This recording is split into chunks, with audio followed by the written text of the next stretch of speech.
300-pound dudes tackling you on a frozen field, the last thing you want to do is stay out there. Believe me, the Rams players were thinking about the jacuzzi at their team hotel, that they find it laughable, but more laughable if they totally disregard the trade whatsoever. This guy has transformed the balance of power in the Eastern Conference. And you could argue the entire defense is going to be absolutely ferocious next year. But if your number one priority is to win a Super Bowl, then J.J. Watt is making a grave mistake. To ride this Chad Henne experiment for an entire game, I might need a whole bottle of Hennessy just to get through that. Guy who's won 8 division titles, who's made 5 AFC championship appearances, who's reached the Super Bowl 3 times and has won 2 Super Bowls for this organization. Aaron Rodgers has only won 1 Super Bowl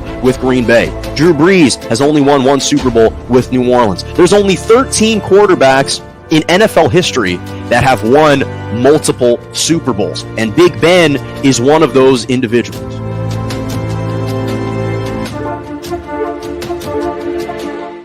Good morning and welcome to Morning Joe right here on J&J Media Network, Facebook Live, Twitter, and on YouTube.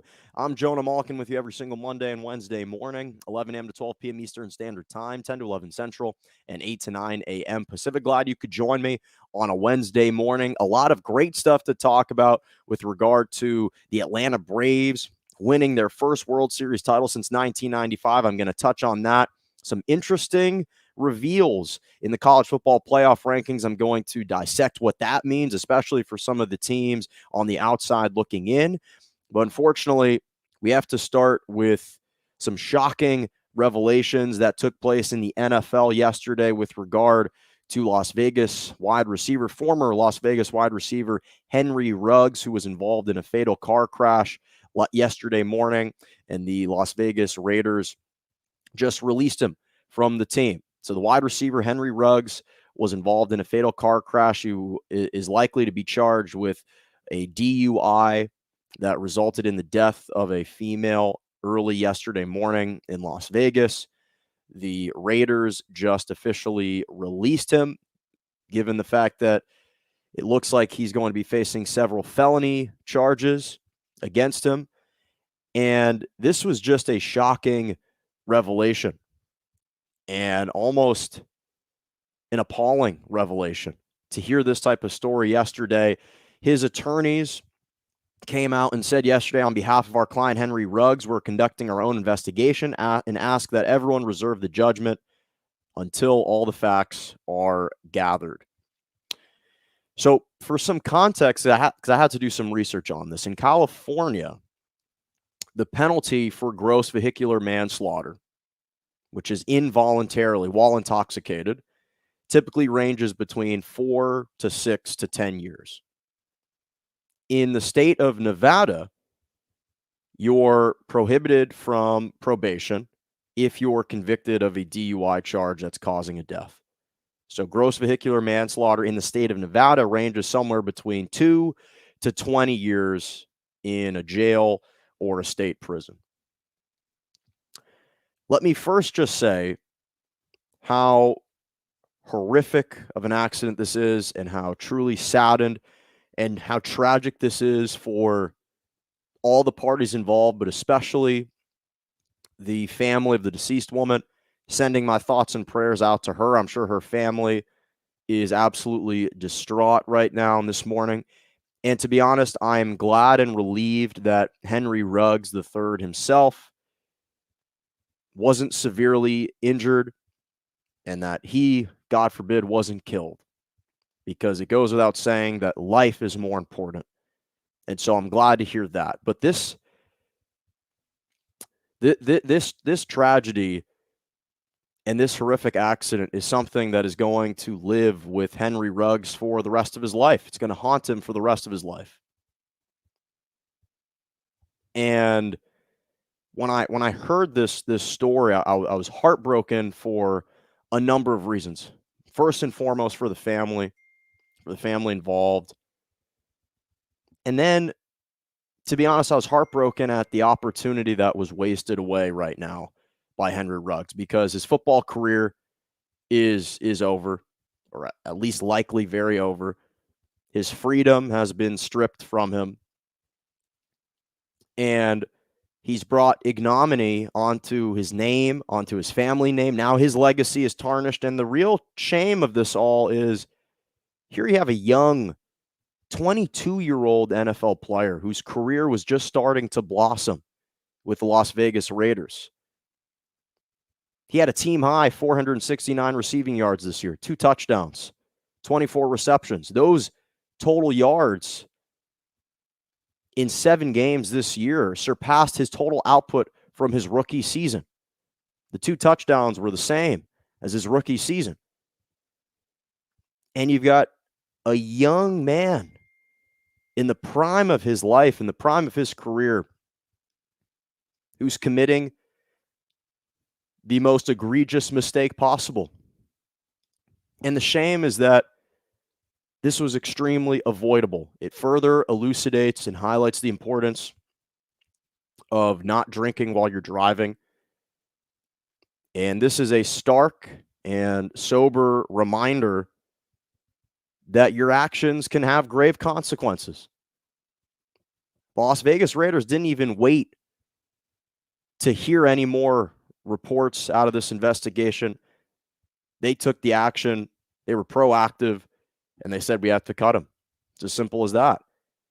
Because he's facing felony charges for gross vehicular manslaughter. That's not something that you play around with. And the shame also is this is not the first incident that we've seen.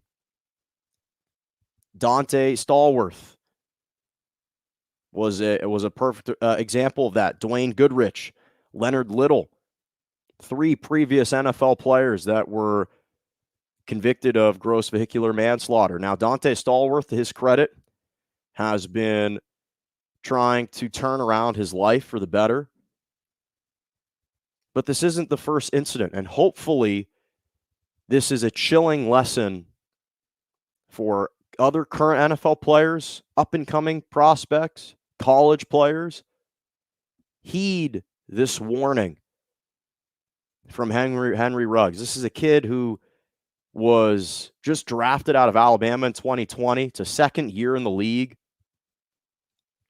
And for him to commit this horrific, and be involved in this horrific accident, it's a true tragedy, not only, again, to the families involved, but to himself.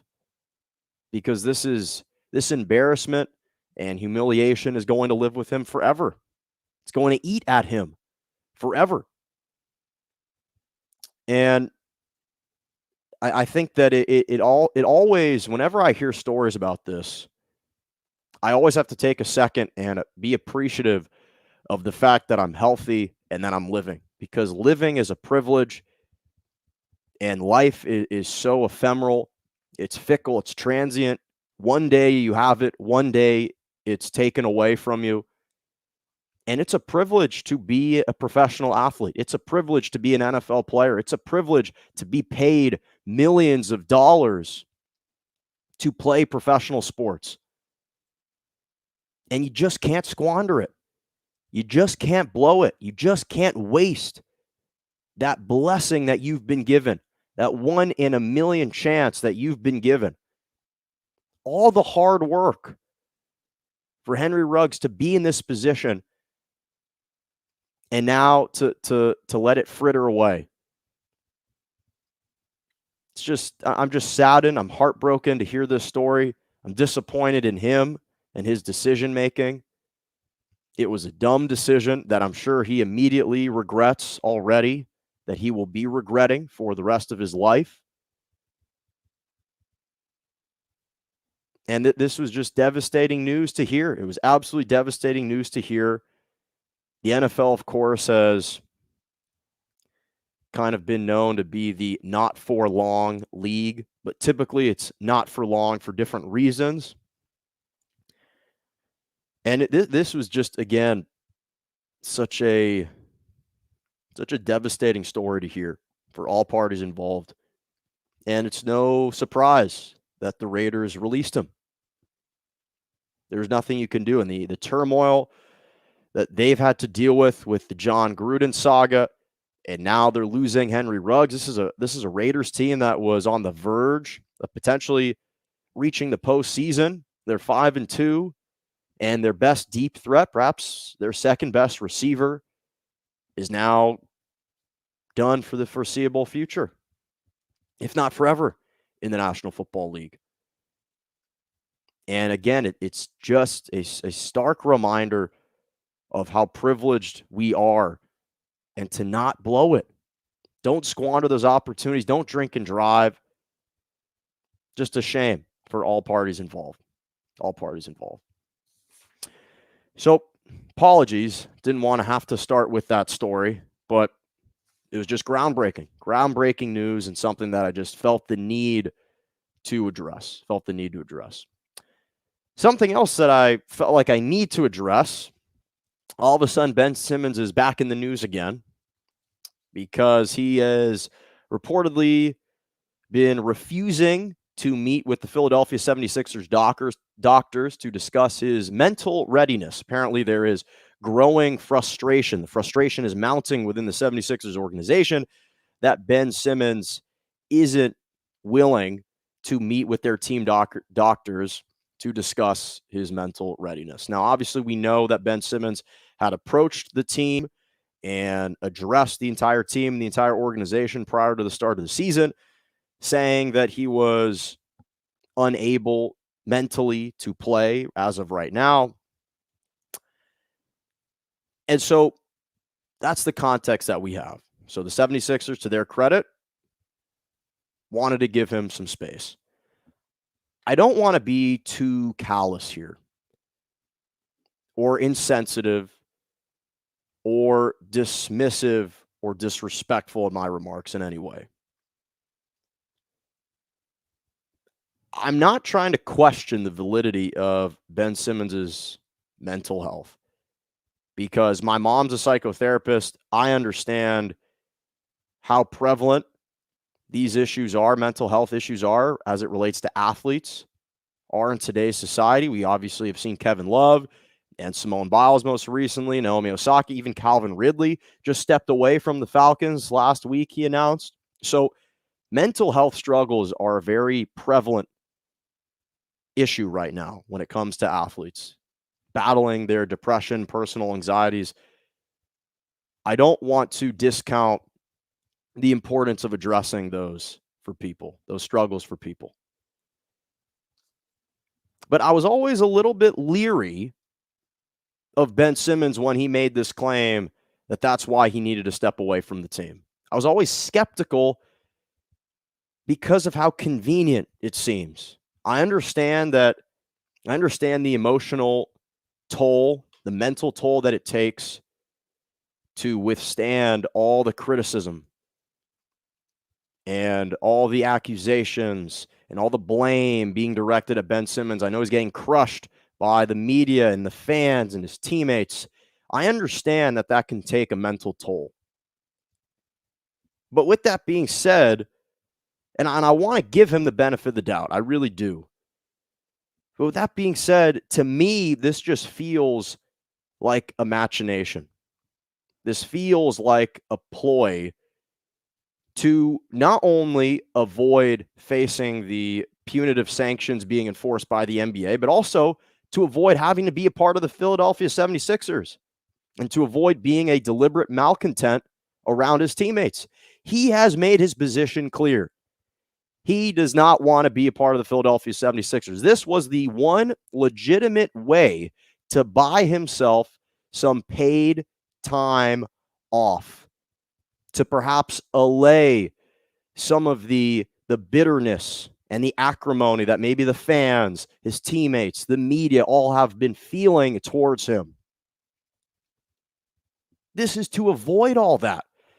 The confrontation, the concession that Ben Simmons made to the 76ers and to his teammates was the fact that he had to face the humiliation of talking to them, of addressing them, of opening up and sharing, I've been dealing with some mental struggles. And that was the one legitimate way to avoid being penalized by the NBA and also to avoid being a part of the 76ers organization. He has made his intentions clear, and whether the 76ers can accept that he doesn't want to be a part of the team, this isn't a surprise to me at all. That I'm surprised that they're shocked, that there's growing frustration. What did you expect? The guy doesn't want to be there. He's made his intentions clear. And apparently sources close to Simmons told ESPN that they expect to provide the team with updates on his progress once he is comfortable to do so. Once he's comfortable to do so, he's never going to be comfortable to do so because he's not planning on disclosing those progressions with those team doctors. He's not going to talk to the 76ers. Again, I'm hesitant to totally jump on him because I don't want to discount the severity of mental health. It is real. It is an internal battle that a lot of athletes struggle with. And I want to give Ben Simmons the benefit of the doubt and say he truly is dealing with this, given all the blowback that he's been receiving. But something just smells fishy to me. And to be honest, this latest report just corroborates that belief. I feel more strongly about the position that I had than before. Because if you're really seeking mental health, you are going to approach the team doctors. It's not that they're going to force you to play, but they're going to force you to open up your heart, open up your soul. And maybe he's doing that on his own time. I'm not sure. But to me, it's not a surprise why he's acting in this incognito manner. It's all, to me, it's all smokescreen. It's all cloak and dagger stuff. So if the 76ers are surprised by this, then they're delusional and a bit misguided because you understood that this was going to happen. It's happening right now. Shouldn't really be shocking you at this point that this is the position that he's taken. So, sure, should he be communicating to them? Yes. But is it a surprise to me that he's not? No, it's not. So, on to something happier, more jovial story. The Atlanta Braves in the MLB in the World Series, they defeated the Houston Astros last night 7-0. 7-0 in Game 6 to win their first World Series title since 1995. They won on the road. It's the first title in 26 years.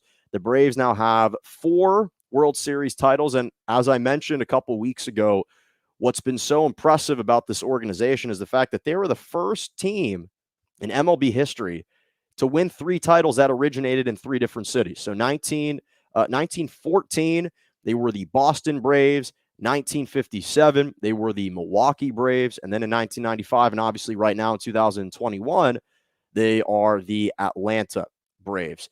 And when I think back to the Atlanta Braves and some of those incredible teams, 1957 really stands out to me. Obviously, I wasn't born yet, but Hank Aaron is just such a profound athlete, and what he meant to the game of baseball and to sports, professional sports in general, what he meant for African-American athletes around the world. Hank Aaron is he's just idolized all over the world. And it was just great from an organizational standpoint to be able to bring another World Series to a city that featured a guy in Hank Aaron. Again, I know they were based in Milwaukee at the time, but still the same organization. Even in 1995, you had Greg Maddux and John Schmaltz and Chipper Jones. Just a lot of great players. Tom Glavine. There's so many guys that you can point to that have had such a profound impact on this Braves organization over the years. And for it to culminate once again in 2021 with a title, given how short they came up, barely short. I shouldn't emphasize that, how they barely came up short last year, losing to the Dodgers, blowing 3 straight games in the NLCS, for them to be back in this spot. And more importantly, given the slew of injuries and the off the field distractions that they've had and the midseason acquisitions that they've had to overcome and pursue, for them to have again culminated this year with a championship is amazing. Marcell Ozuna, who was this great offensive player charged with domestic violence, and he was cut from the team. They had a promising pitcher, Mike Soroka, who ruptured his Achilles. Then Ronald Acuna Jr., perhaps their MVP, and out in center field, he tears his ACL. And in the middle of the year, again, they had to retool their lineup, especially their outfield. They go out and they acquire Eddie Rosario. They acquire Jorge Soler. And they pair him with Jock Peterson and the entire crew. And they go out and they win a World Series. And it's just impressive. And the thing about baseball, because, again, the Braves in Game 6, they won 7-0. They only had 7 hits, 7 runs to 7 hits. They hit 3 home runs in Game 6. And the thing about baseball, and especially the postseason, is it's not always about who's been the best team all year, though that happens often. It's about which team is getting hot at the right time. The 2019, the Washington Nationals, when they won the World Series, they were a wild card team. They weren't expected to win anything, but they captured lightning in a bottle, and they went on this tremendous run. And, Anthony Rendon and Juan Soto and Max Scherzer and Steven Strasburg and Trey Turner, and they went on this incredible run, and they won the World Series. And this Braves team, the thing that I like about them is, again, they're one of those teams that are easy to root for because they're just such a likable group. I really respect the hell out of Max Friedman. I just think that he is such a classy, quiet, and humble star. I love that. I love everything that he's about. I like the passion of Max Fried and the bullpen, AJ Minter, Will Smith, the actual players themselves, Ozzie Albies and Riley and Danson Swansby, pardon, and Duvall. They just have really good dudes. Just have really good dudes on that team. Guys that are easy to root for. And so when I watched this team, I was obviously extremely happy for them. As a Dodgers fan, I was happy to see Jock Peterson win. I know that he wanted to be a part of the Dodgers organization. He loved that organization. They felt like they needed to move off of him, like they couldn't pay him. So I'm happy to see that he was still able to collect the hardware somewhere else. He was huge. Jocktober is real. He was huge for the Braves this postseason. So I was extremely happy for him. And then Brian Snitker, their head skipper, what a tremendous story. What a tremendous story. This is a guy who's been a part of the Braves organization for 44 years. 44 years. In fact, he didn't even get promoted to head skipper, to head manager, until year 39, just 5 years ago when he was given an opportunity. And the rapport and the culture that he's cultivated within this team and in their clubhouse, it's special. The players really, really gravitate towards him. They respond to him. He imbues a lot of confidence in them. He's been bold all year. The Braves, again, won 36 of their last 55 games. In 16 postseason games, they won 11. They never lost back-to-back games all postseason. And a lot of the credit, the majority of the credit, goes to the players, but a lot of it goes to the managers and to the coaches. And he's done a great job just providing the ultimate positivity and spirit to this clubhouse.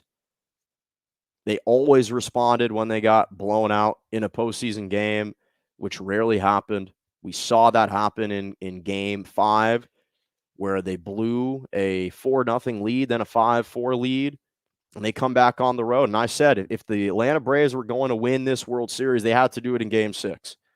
I didn't feel comfortable with them going to play a Game 7 on the road, even though the Houston Astros had blown a previous Game 7 on the road, or Game 7 at home in the World Series against the Nationals in 2019. I still didn't like it. And then you just look back at their path to getting here. How they had to battle through the Milwaukee Brewers in 5 games, a team that reached the NLCS just 3 years ago. They dethroned the defending champions, the Dodgers, in a grueling 6-game series. And then you just outwit, you outplay, and you take down a really talented Houston Astros team in 6 games, a Houston Astros team that has reached the World Series 3 out of the last 5 years. That has reached the ALCS 5 straight times. That speaks volumes about this organization, and major congratulations to them, to their entire team, their entire organization, to their fans. They were an easy team to root for. Again, obviously, I'm a Dodgers fan, but if the Dodgers weren't going to win, I was happy to see the Braves win. Major accomplishment for them. World Series title number 4. So congratulations to the Atlanta Braves. Major achievement and accomplishment. Finally, final topic before my Malkin's Moments. So the College Football Playoff Committee finally revealed its first set of rankings yesterday. It was a live show on ESPN. So the top 8 teams, Georgia came in at number 1, Alabama came in at number 2, Michigan State number 3, Oregon number 4, Ohio State number 5, Cincinnati number 6, Michigan number 7, Oklahoma number 8. Now, let me be the first to admit that in the past, I've always been a little bit pro Power 5 conference teams. I grew up in Los Angeles. I'm from Los Angeles, so I've always had a soft spot for the Pac-12, and especially in recent years, they've had such down years. I've always had a soft spot for them. I also went to the University of Wisconsin in the Midwest, so I'm a Badger, and the Big Ten Conference, I am a big proponent of and supporter of. So I've always in the past advocated for a Power 5 school to be selected into the college football playoff. This was the first time ever in the college football playoff era, which began in 2014. This was the first time ever where I legitimately thought to myself entering these rankings that a non-Power 5 team actually had a pretty good chance at reaching the college football playoff. And if there was ever a year where that was going to happen and that was going to unfold, I truly thought this was going to be the year. I thought that the committee would maintain a certain level of integrity and respect for the non-Power 5 schools. And part of the reason why I felt like this was a different year is because I was never of the mindset that when UCF went undefeated in 2018, they should have been selected into the college football playoff, because I do think that when it comes to the non-Power 5 schools, your past and your past record is important. Have you built enough equity up with the college football playoff committee? Have you proven your concept? Have you showed years of sustained success against Power 5 schools? Prior to UCF's incredible run in 2018, that again culminated in the Peach Bowl victory over Auburn, most of the non-Power 5 schools hadn't been able to show that level of consistency. This year was different. And to not have Cincinnati in the top 4 this year, I'm not talking about other years, this year in the first college football playoff rankings, is extremely disrespectful to me. Now, again, the question is, are they truly a top 4 team? Now, if you put me on a lie detector test, it's true. If you asked me, hey, would I take Cincinnati over any of those top 4 teams or even Ohio State? The answer is no. I wouldn't take Cincinnati over those teams. That's clearly the position that the committee feels and holds as well. But it doesn't negate the fact that if there was ever a year to put them in, at least in the initial rankings, this would be the year, because now the outlook is extremely bleak and grim for Cincinnati. There are some positives that I'll touch on, but this is a foreboding sign, because this is a bit foreboding, because if they're coming in at number 6 now, if there are 3 one-loss teams that are ahead of them now, then that's not going, that could potentially mean that other one-loss teams behind them could jump over them. And when you look at the situation, I think Georgia is a lock, assuming that the only loss potentially they have is to Alabama. And that's the thing. If Alabama beats Georgia in the SEC championship game, they're both in. Georgia's not going to fall out of the top 4. Michigan State and Ohio State play against each other. If Michigan State wins, they're a lock at least in some position in the top 3. If Ohio State wins, Ohio State's going to be a priority over Cincinnati. Michigan State might still be a priority over Cincinnati, even with one loss. And you got Oregon sitting in the driver's seat, sitting in the catbird seat. They're in a great position here. The fact that they're coming in already in the first rankings as a top 4 team due to that victory over Ohio State without Kayvon Thibodeau on the road is extremely promising for the Pac-12. And if Oregon runs the table, they're in. So the problem, though, that I have is what we're doing is we're penalizing Cincinnati for their schedule. But it's not just their current schedule. It's the fact that, unfortunately, the teams that they scheduled games against in Power 5 conferences didn't hold up their end of the bargain. Let's think about who Cincinnati has beaten. They beat Indiana. Well, if this was the same Indiana team from last year, who was a top 15 team in the college football playoff rankings, probably looks a little bit more favorably. They beat Notre Dame, which was a huge win on the road, which the committee has credited them and has given them props and kudos for. But that's the only thing that's anchoring them down right now in the top 6. UCF didn't hold their end of the bargain. If they were undefeated and they were ranked, maybe it would look a little bit better. So SMU blew that game to Houston on literally a kickoff return for a touchdown with 2 seconds left in the game. If SMU holds on to win that game, they're still 8-0. They're still undefeated. They're at least another ranked team. Right now, you look at the remaining schedule for Cincinnati, and they don't have any ranked opponents. But again, it's not for a lack of trying. And so that's why there's a fine line. It's tough because it's true. I would take some of those other teams over Cincinnati. I do think if you were just to drop them on a neutral field and say, go play, who's going to win? Sure, I'm going to take those other schools. But even I'm concerned about them for a team like Oklahoma, who's got 3 top 25 matchups coming up towards the second half of the season or the last third of the season. They're at number 8. They'd probably jump Cincinnati. So the only saving grace for Cincinnati is the fact that this is their highest ranking ever in the college football playoff era. And especially in the first week, in the first reveal of rankings, this is the highest that they've ever finished in. So that's a good sign, because last year they were number 7 in the initial rankings. They came in at 7-0 or 8-0, and they came in ranked number 7th. And that was a bit of a mind-boggling kind of situation. The fact that we had an unprecedented situation, rather, the fact that we hadn't seen them that high in the rankings before.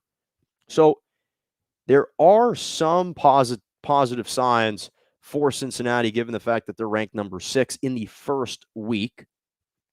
And teams are going to kind of beat up on each other, and it's possible that they might be able to sneak in. But this is not looking good. This is not looking good for them. They're number 2 in the AP poll and the coaches poll, which is saying something. But this is not a good sign. This is not a good sign for them. All right, let's transition to my final topic of the day, my Malkin's Moments, my favorite segment of every show that I do. So I've got 3 key Malkin's Moments for you. The first, of course, the Atlanta Braves. No one else I could talk about. The Atlanta Braves winning their first World Series title in 26 years, since 19 95. The Braves, by the way, had come into this World Series making the postseason 16 straight times without winning a World Series, which at the time was the longest current streak in Major League Baseball. To reach 16 consecutive postseasons and not win a World Series was the longest streak, and they have finally snapped that. And the interesting thing is, they were the first team in MLB history to reach the World Series despite not boasting a winning record until August 6th. This was a team in July that was 5 games below 500. And yet, despite that, they won 36 of their last 55 games, and they went on this incredible streak, finished in the top with the best record in the NL East, and they won the World Series. And a big reason why leads into my second Mullikins moment. Jorge Soler, who won the World Series MVP. He became the second Cuban-born player to win the World Series MVP. The Braves slugger had 3 home runs, 6 hits, or not 6 hits, 6 RBIs rather. He batted .300. He had a .391 on base percentage. He had an .800 slug percentage. And all 3 of his home runs were go-ahead runs. He's just the 6th player in MLB history to hit 3 go-ahead home runs in the World Series, which is impressive given the fact that, again, this was a mid-season acquisition from the Kansas City Royals. He was batting sub .200 with the Kansas City Royals all year, makes the change over to the Braves, bats over .260, totally alters the narrative around him. And more importantly, there's only one other guy. Gene Tenace is the only other guy to hit more go-ahead home runs in the World Series. He did it in 1972 with the Oakland A's. So Jorge Soler was a huge addition for this Braves team. They wouldn't have won the World Series. They might have not even reached the World Series if they didn't have his contributions. He was fantastic. So major shout out to him. What a sensational postseason and second half of the year for him. He's a free agent this year.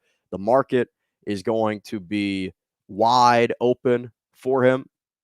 So big shout out to him and the Atlanta Braves. And finally, Chris Paul moves into 3rd for the NBA's all-time career assists list. Last night, he had 18 assists in the 12-point win, 112 to 100 against the New Orleans Pelicans last night.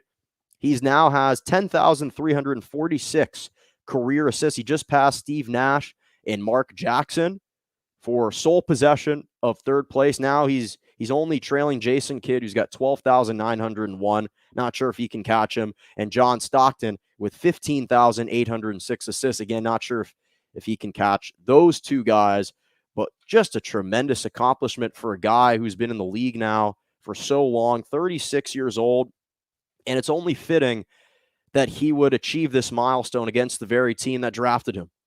Now, granted, the city of New Orleans, when they drafted Chris Paul at the time in 2006, they were called the New Orleans Hornets at the time, or rather in 2005, not 2006, 2005.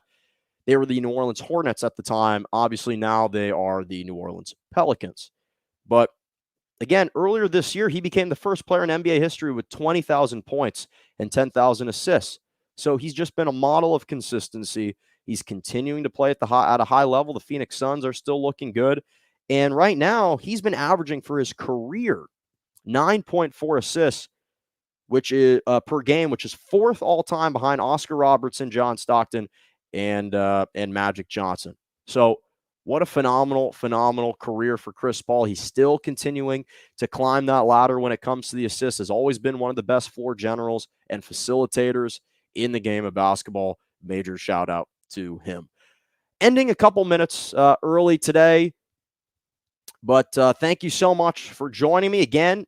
Morning Joe every single Monday and Wednesday morning, 11 a.m. to 12 p.m. Eastern Standard Time, 10 to 11 Central, 8 to 9 a.m. Pacific. Make sure to follow me and subscribe to my YouTube page, Morning Joe with Jonah Malkin. Follow me on Twitter at morning_Joe_ or at Jonah Malkin, JMalk97 on Instagram, and Jonah Malkin on Twitter. Thank you so much. And as always, have a lovely rest of your morning.